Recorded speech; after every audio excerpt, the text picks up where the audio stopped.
Azur Lane, a popular gacha side-scrolling shoot-'em-up mobile game developed by Manju and published by Yostar. In Azur Lane, you assume the role of the commander, a recently deployed naval officer who's in charge of a naval base full of Kansen, also known as ship girls, who are based on World War II-era naval ships. These ship girls can be divided into two factions, the Azur Lane, representing the Allies, and consisting of the Eagle Union, United States, Royal Navy, United Kingdom, Dragon Emperor, China, Iris Libre, Free France, and Northern Parliament, Soviet Union. In contrast, there's the Crimson Axis, representing the Axis and consisting of the Iron Blood, Nazi Germany, Sakura Empire, Japanese Empire, Sardinia Empire, Fascist Italy, and the Vichy Dominion, Vichy France. But to get to the point where the story of Azur Lane begins, we must go back to a familiar event that started another story, the Tunguska event. By going through the record files that can be obtained through Operation Siren, a general overview of the backstory of Azur Lane can be constructed, going in numerical order. Beginning with File 1.1, it mentions a mysterious explosion that occurred within Northern Parliament territory. A, quote, huge explosion comparable to a nuclear detonation in the western part of the Northern Parliament, completely destroying a forested region of greater than 2,000 square kilometers. Much like the cause of the Tunguska event, the cause of the explosion attracted many scientists to the site in an attempt to figure out what happened, with no consensus being reached and the event remaining a mystery. But, in recent events on the game, scientists made a, quote, shocking progress in recent days by relying on cutting-edge technology to re-explore the ancient area. The latest research had brought forth a famous hypothesis that gets even closer to the truth behind the explosion, the aerolith hypothesis. After investigating the area with their new technology, it was found that there were at least 3 powerful explosions that occurred simultaneously, with 3 craters being identified. However, no meteorite fragments were found at the scene. The aerolith hypothesis supposedly explains the incident to some extent, with later research proposing a reasonable explanation as to what happened to the meteorite fragments. The research showed that the meteorites first broke up into several pieces during entry, thus forming 3 separate craters, with the fragments possibly melting into their surrounding environment because of their quote-unquote special properties, with no fragments being found at the impact sites. Skipping File 1-3 as it is filler, 1-4 announces a military blockade taking place within these coordinates, with the dashes representing censored pieces of text. File 1-5 is an independent journalist report, essentially stating the obvious of what is occurring, a government cover-up oddly in the polar region instead of the Tunguska area. File 1-6 provides insight as to what the military is doing in the polar region. A team had discovered some interesting phenomena, marine life appearing at certain depths and temperatures that should have not been possible. For example, from the polar seabed at a depth of 1,500 meters. Through their exploration, the team recovered samples of what were suspected to be from the ancient meteorites, which had been completely integrated into their surrounding environment with no traces of the extraterrestrial origin, and would have been ignored if the team weren't using instruments capable of detecting special energy bands of energy. Unspecific quote-unquote counterparts are also mentioned to have noticed the phenomenon and collected a sample as well.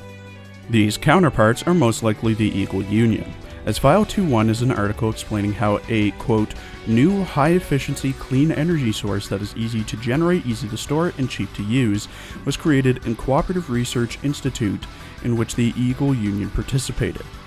Supposedly, these meteorites led to a powerful energy source that would revolutionize global energy production. File 2-2 and 2-3 are factory job listings and job applications respectively. The job listing goes as follows, quote, our factory is located in the suburbs of NP Harbor, in the Precision Industrial Center. As one of the first batch of 120 companies in the Eagle Union given the license to produce energy cubes, we are about to begin construction and are openly recruiting 150 general long-term employees, 50 engineers, and 50 R&D personnel. Listings: 1. 100 material production openings, 50 robotic maintenance openings, 10 industrial engineer openings, 40 systems engineer openings, and 50 special materials research openings. hiring between the ages of 18 to 50. We do not discriminate on the basis of race, gender, or ethnicity. No work experience requirement for general employees, and at least 5 years of relevant work experience required for engineers, and at least 5 years of relevant research project experience for researchers. We guarantee a salary significantly higher than the industry standard. Please come by the factory for details. Employees must sign an NDA. Over 10,000 job applications came in, such as number 42. I am a 40-year-old porter who is now unemployed after my factory closed, looking for a new job. Number 171. I am a nuclear power plant engineer. 6 months ago, the nuclear power plant where I had been working for 10 years was marked obsolete, and the head office began auctioning the plant off and started mass layoffs. Now it's my turn to be laid off. I need a new job to support me and my family. Number 874. 52-year-old male, skilled solar farm manager, looking for work. Number 11,010. 27-year-old male, 3 years of factory work experience. I've completed Energy Cube training and am looking for a job in a company that produces energy cubes. Please contact me if there are any companies that are willing to. Files 2-4 through to 2-6 are news articles about the new form of energy cubes. The Northern Parliament forms the National Energy Cube Production Management and Application Committee, commonly referred to as the Cube Committee.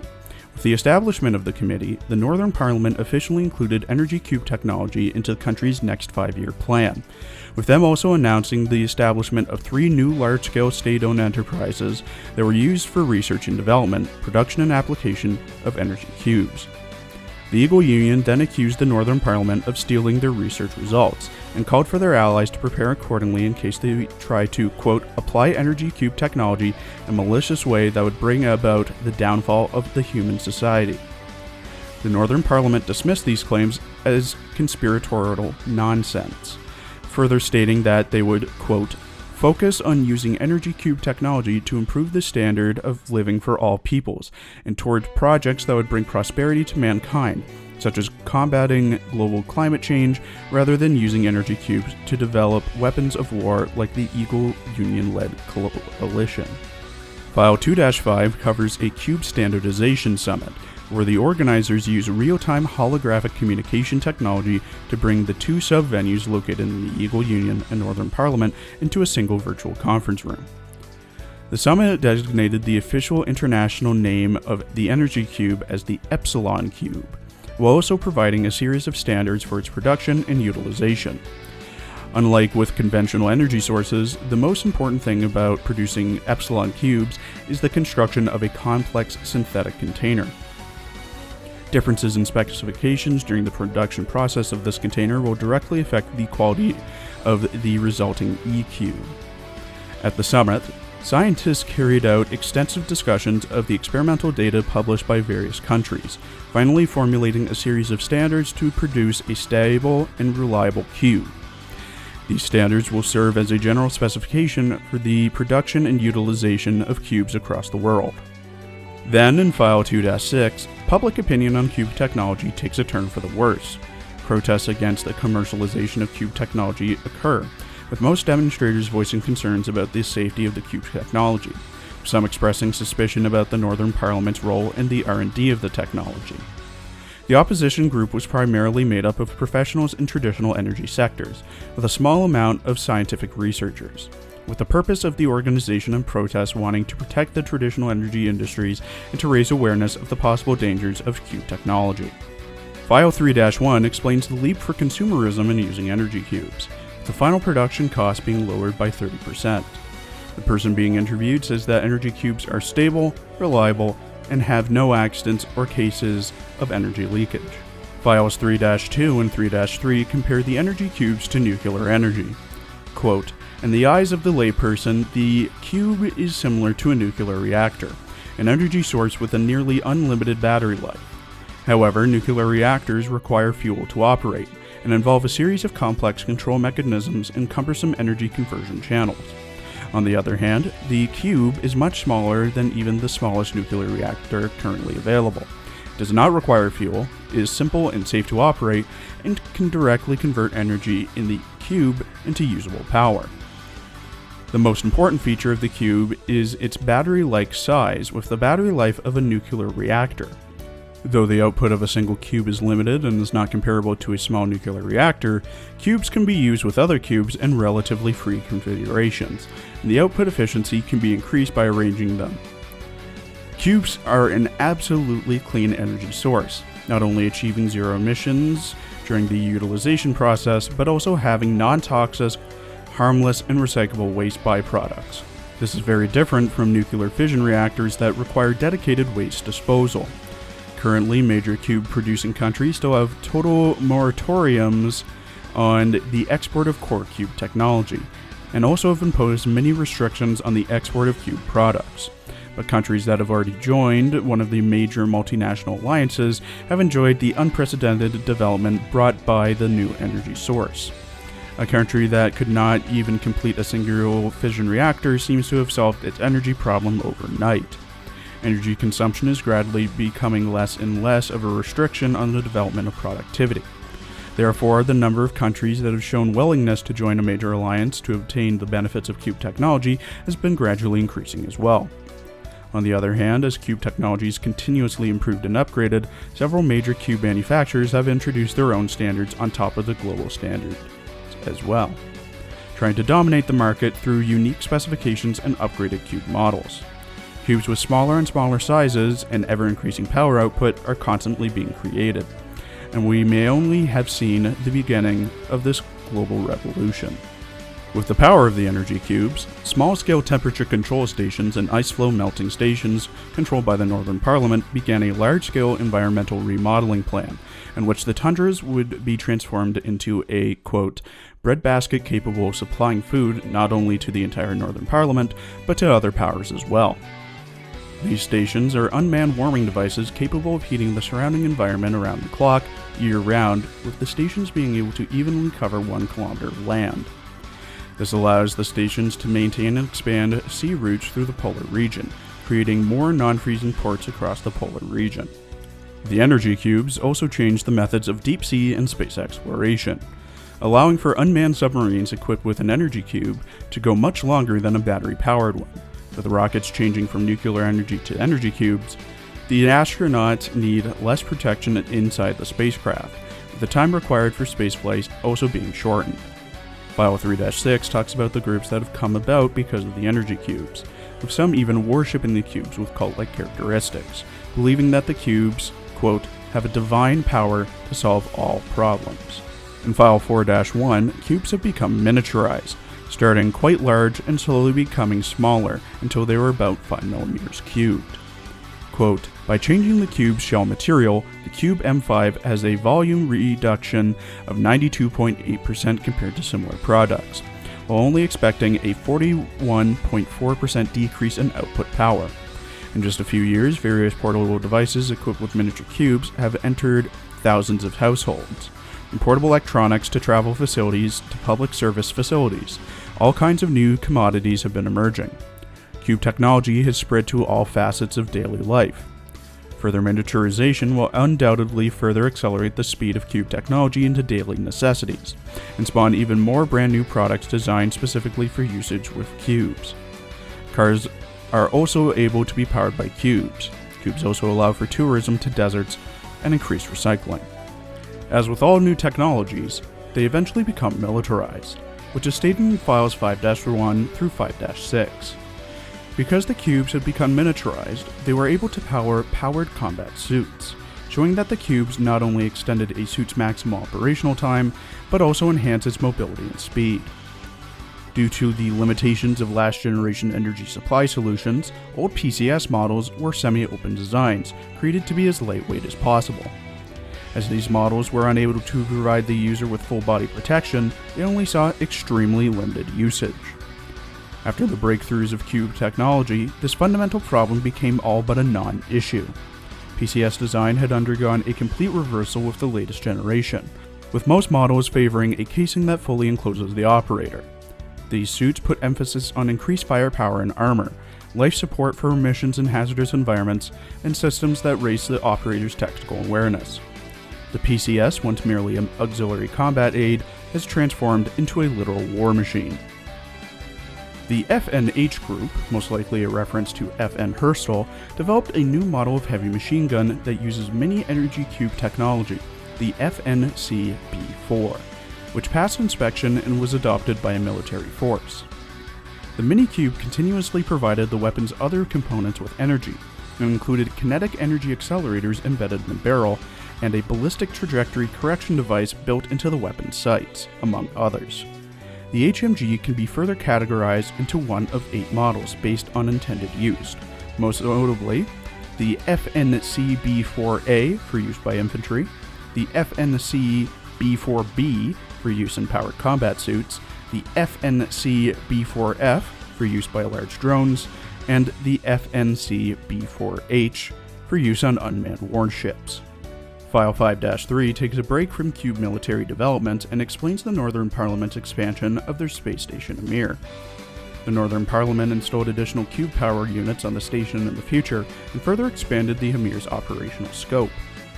Additionally, the Northern Parliament Space Program representative announced that there are plans in the works to construct a new docking platform that allowed the station to store and launch probes into deep space. The probes were under development and were powered with Cube technology. Development of aircraft engines powered by energy cubes comes soon after, specifically about the quote-unquote Echo plan. At the time, Cube-powered engines could only be used in large stationary machines and small to medium-sized ground vehicles. If the development went smoothly, engines for large drones would be developed first, followed by engines for passenger planes and freight, then finally engines for combat aircraft. The completion of the first stage of the plan revolutionized the traditional aviation industry, leaving tanker aircraft behind in history. In the second phase, following on the success of Cube-powered aircraft engines, the Chamber of Commerce developed Cube-powered rockets for near-Earth orbital transport and deep space exploration. Next, unmanned patrol ships were officially deployed into the Coast Guard. The preliminary batch of vessels included 200 Solar Eclipse-class unmanned surface patrol boats, 200 Moonshade underwater patrol boats, and 20 Corruptor-class unmanned aviation machines, and a group of drones for support which were used to strengthen patrol activity along the East Coast. The ships were equipped with a Joint Operations Module, which allowed operators to not need to individually issue instructions to each ship, rather controlling an entire unmanned fleet by delivering commands to the mothership. Upon receiving the commands, the mothership analyzes the solution at the mission point, gives instructions to vessels in its command network, and can autonomously execute actions such as isolating, encircling, or attacking. File 6-1 explains the further militarization of the use of energy cubes, with Northern Parliament, Royal Navy, and Eagle Union ships, like the aircraft carrier USS Enterprise, being retrofitted from a nuclear reactor to an energy cube-powered conversion device. This greatly reduced the size of the power system and reduced the rate of energy loss. After the replacement work has concluded, a large amount of space will be freed up inside the aircraft carrier. The specific purpose for this space is currently unknown. After all modifications were complete, Enterprise would no longer need to perform a similarly scaled engine maintenance throughout her operational lifetime, making traditional overhauls for refueling no longer necessary. Concerns about cubes were still around despite the commercialization and militarization of the cubes. The president of the Europa Cube Research Group made the statement of, quote, "Currently, humans are far from being able to understand the energy cube's power-generating mechanisms. In other words, even if a layperson is able to use the right combination of ingredients to follow a recipe, that person knows nothing about the chemical reactions that has occurred to create the final dish. The same is true for our understanding of energy cubes. What we are doing now and the things we've been researching are primarily focused on how to make and use energy cubes, basically assembling them from random materials through trial and error. Of course, I won't deny the massive contributions that energy cubes have made to the development of the world in many such areas that suffer from climate change, power shortages, food insecurity, water shortages, and more. But we must be still aware that there are major pitfalls to immediately applying a new technology that is still in its infancy of its research stage to society on a large scale. No one, and I mean no one, can predict when, where, or how unknown dangers will strike. Soon after, scientists began to learn that there is a hidden potential within the cubes, originally theorized by Dr. Anne Zeal. This begins an in-depth study into the cubes, leading into the beginnings of something big.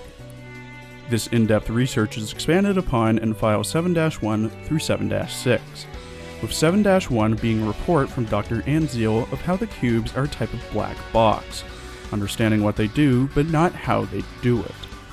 Corporations have been solely focusing on the cubes as an energy source at this point, only wanting to create more energy-efficient cubes.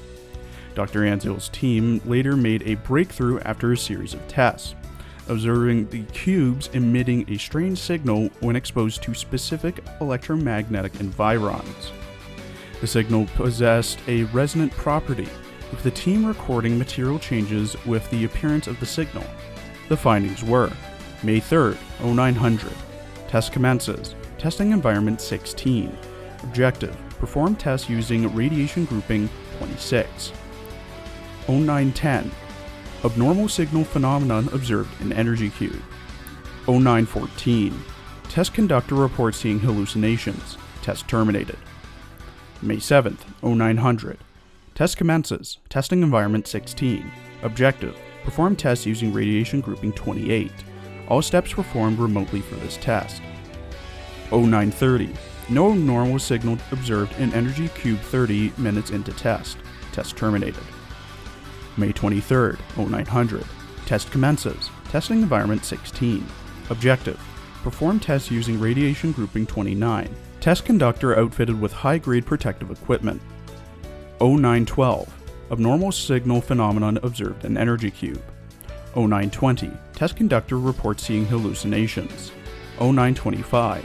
Resonance phenomenon observed in material grouping 9. 0930. Test terminated. The team requests items for a project codenamed Dusk, requisitioning classified military materials type F from NP Harbor Navy docks, classified military materials type A from SD Naval Base, container of special steel from International Aircraft Manufacturing Group, and a box of historical display pieces from DC Navy Museum. Strangely enough, an exhibit featuring items from the famous CV-6 USS Enterprise, including her anchor, was postponed to a later date for preservation work, estimated to take about 3 months or more. Afterwards, the former admiral of the Enterprise goes missing. The Enterprise was slated to undergo extensive maintenance for 36 months at the San Diego Naval Base. But immediately upon its arrival, the Admiral was set to leave the base to participate in meetings with the naval leadership. Initially, journalists were planning to ask the Admiral about the impact of cube-powered warships on global affairs, and what the maintenance would bring to the Enterprise during a normal press conference. However, the Admiral was absent without prior notice despite being scheduled to attend the press conference. The secret experimentations continue with Code G, a part of Project Dusk, beginning a week-long test sealing off a portion of the sea for testing. All satellites were jammed that passed through the sea/airspace, with fighter jets being stationed above the area for security. Another doctor taking part in Project Dusk, Dr. Oust, reports their findings after the completion of Phase 1 testing. During Phase 1, the team was focused on the optimization of the power supply and expanding the functionality of the cube, seeing a 312% increase in power output, 76% increase in stability, and a 20% reduction in volume compared to previous specification. The team considered the model to be the most suitable for military usage among the variations being researched, making significant breakthroughs in its application to military armaments. The team then transitioned into Phase 2, identifying how the cubes are capable of generating energy. Though many parties were carrying out similar research, no breakthroughs were made, but the team continued their research at a subatomic level. Dr. Oust requested a newer lab in the Summers Isle in Bermuda Triangle that would be able to better satisfy the team's equipment, environmental, and confidentiality needs, while also wanting permission to view the confidential materials of Project Dusk. Dr. Oust and his team went back to the point of origin of the cubes to try and reproduce the environment in which they were born. Under the environment, Dr. Oust was able to observe a point which he considered to be the birth of a cube many times. The number of possible configurations for cubes did not number in the dozens, but there was room for improvement, though the cubes currently in use were already closest to the optimal configuration. Dr. Aus noted that throughout the experiment, the cubes didn't generate power continuously, but only when certain conditions were met, changing energy production from a 0 to a 1.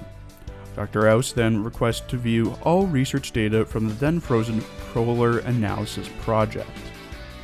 Dr. Aus and his team continued on in their research, finding, as they expected, the energy contained within the cube to be literally inexhaustible, with the life of a cube not being determined not by the amount of energy it contains, but rather by the properties of the materials that go into the cube. In essence, it was the exact opposite of nuclear fission. From their experimental results, should there be some material that can withstand long-term usage, cubes should be able to provide energy continuously without any external input, akin to a perpetual motion machine. Additionally, the quality of the cube affects its power output, something that is already widely known. Dr. Aus' hypothesis was gaining evidence, as he explains, quote, "The cube is a device that extracts energy, rather than produces it. Beyond the mechanics of the cube itself, I do not particularly care what the true origins or nature of this energy are. While I could make some educated guesses, that would fly in the face of scientific principles and common sense itself. All that matters is that we continue our research." File 8-4 is when Dr. Aus makes a breakthrough. The energy source of the cube must exist in a higher dimensional space, separate from the space-time they existed in. All experiments came to the same conclusion over and over. The cubes acted like a transducer, continuously converting the energy stored in the higher dimension and outputting it in a usable form in our dimension, therefore acting like a perpetual motion machine that defies the laws of physics. The material composition of the cubes were believed to inherit the properties of the material it was made from by Dr. Aus and his team. But the cube didn't inherit the properties of the material used to make it, but it rather changes based on the materials. A cube is more than the sum of the components used to make it. In File 8-6, Phase 2 of research is completed, with a derivative cube named Chakma, Hebrew for wisdom, proving the hypothesis outlined in previous reports. Phase 3, the study of higher dimensional space, is beginning preparation. Dr. Aus then applies for a tour of Project Dust testing grounds, believing that their research would prove useful for the project, with Dr. Aus being curious about the implications of Code G's existence for future research. Files 9-1 through to 9-6 return to Dr. Anzil in her logs. In File 9-1, an experiment that Dr. Anzil had been working on came to fruition. Using Dr. Aus' research, Dr. Anzil was able to improve the materials she used, succeeding in creating a variant of the energy cube called a wisdom cube. She did this in a special environment adjusted from previous iterations of experiments, and applied a controlled amount of stimulation to the cube, which allowed her to induce a resonance reaction within the materials in the same environment and maintain stability without interference from the cube's complex functions. From that, she witnessed an entirely new, intelligent entity born from the cube. This entity, born from the cube, was officially known as Code G, Singularity G, or just G. But Anzil gave the entity a name like a real human, so they called her Enterprise. Enterprise was born with the body of a human female, with an almost perfect grasp of the world's knowledge and language, as if it had come pre-installed in her head, which made the rest of the team see her as an AI. On the other hand, Enterprise's ability to live life like a normal human being seemed rather lacking, with her mental age being around that of a middle schooler. As Dr. Anzil's observation of Enterprise continued, her humanity became more evident. Enterprise's physiological characteristics were identical to that of a human, being able to eat, breathe, sleep, and sharing most vital signs of a human. The primary difference found was that her appearance and stature appeared to be fixed, with Enterprise not gaining any weight no matter how much she ate, and her hair regrowing no matter how much was cut off. Dr. Anzil wasn't sure if they could contract any illnesses, but Enterprise did seem to have subjective sensations of feeling better or worse at times, and oversleeping when tired. Dr. Anzil's team still thought of Enterprise as nothing more than an advanced AI, with Dr. Anzil wanting to convince them otherwise. Dr. Anzil then has Enterprise complete a combat test, with Dr. Anzil's view of Enterprise changing from that of a typical human girl to something else entirely, when Enterprise put on the special equipment created from the same wisdom cubes that birthed her. This equipment massively enhanced Enterprise's physical capabilities. For strength, stamina, agility, every measurable statistic received an astonishing increase.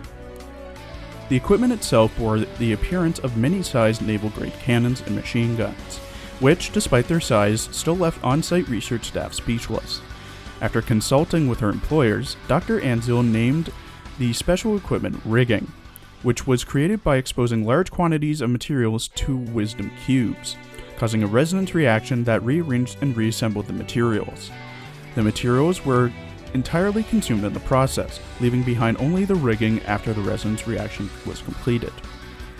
Dr. Anzil then proposed assigning some staff to research rigging, while also bringing up potential military application to Dr. Aus' team. Dr. Anzil then questions what makes Enterprise Enterprise, why she claims to be an aircraft carrier, why she knows so much about the actual ship, why the rigging shares visual similarities with the warship of the same name, what gives her a soul, if she has one. File 9-6 gives the results of a 7-day-long exercise of Code G. Code G was able to enlarge her rigging to launch and pilot dozens, if not hundreds, of aircraft entirely by herself. The offensive potential of her rigging surpassed that of multiple older fleet carriers combined.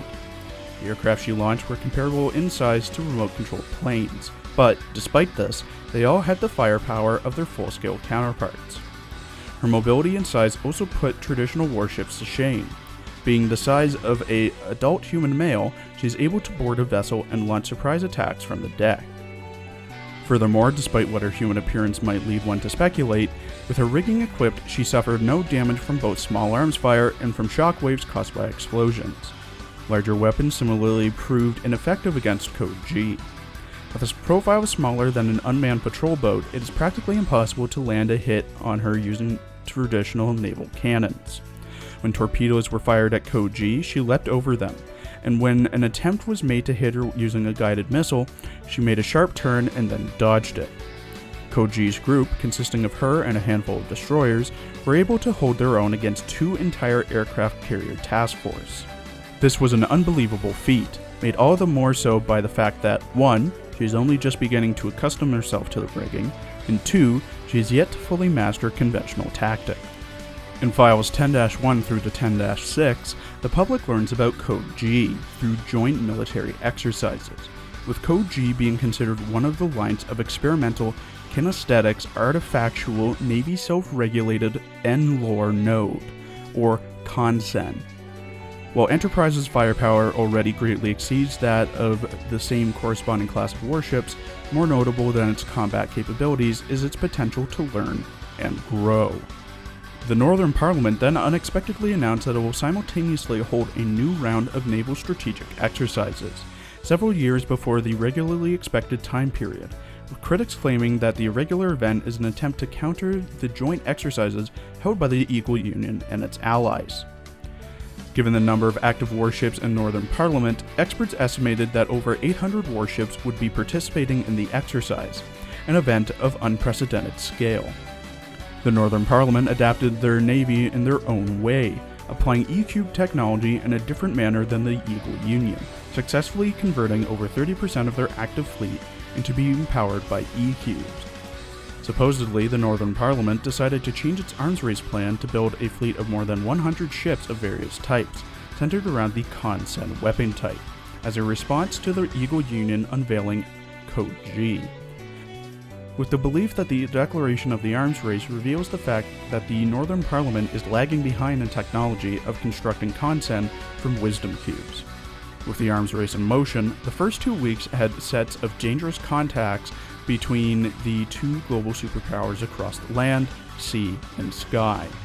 The first 2 weeks had nearly 1,000 confrontations of various types being reported, with no loss of life so far, possibly leading the world to the brink of destruction once more. In File 10-6, rigging is explained more in depth. Rigging is the general term used for equipment worn by CONSEN, with the CONSEN being classified into destroyers, battleships, aircraft carriers, and so on according to the differences in their rigging. Rigging is equipped with modules that have the same function as normal armament, such as naval artillery, torpedoes, and radars. Most of these modules are, as their name implies, miniature versions of the real-life weapons. Rigging cannot be operated by normal humans, but are considered indispensable for consent. Only when equipped with rigging do consent gain power comparable to a warship. Files 11-1 through 11-6 document the goings-on in Dr. Anzil's lab. Briefly summarizing, Enterprise is thought of to be an android to the observation and operations team, Dr. Anzil and the research team viewing her as a person. Dr. Anzil teaches Enterprise not only in military tactics and command, but also in liberal arts, much to the chagrin of the observation team. Whenever Enterprise is not assisting in experiments, preparing for combat exercises, and general education, she stares out across the sea, replying, "Because it's part of my nature, I guess," when questioned why. More and more combat units of the same type as Enterprise began appearing, with their advantages over the last generation war machines and being quicker to produce being highlighted. Finally, in 11-6, Enterprise is awarded a naval rank, Chief Warrant Officer 2nd Class, specializing in aviation devices, which set a precedent that those born from wisdom cubes are people. Files 12-1 through to 12-6 are all news stories that seem to lead up to a possible conflict between the Eagle Union and Northern Parliament, beginning with the Eagle Union giving research agreements to their allies that allow them to develop their own content, to Royal Navy fishermen finding strange machines in their hulls, speculating to be unmanned recon drones, to friction between the Eagle Union and Northern Parliament, to Navy military joint exercises, to a failed summit between nations. Thank you for watching. Next video will cover the backstory to Arknights, before moving to a rotation of character profiles, mission stories, event stories, and so on between the three games.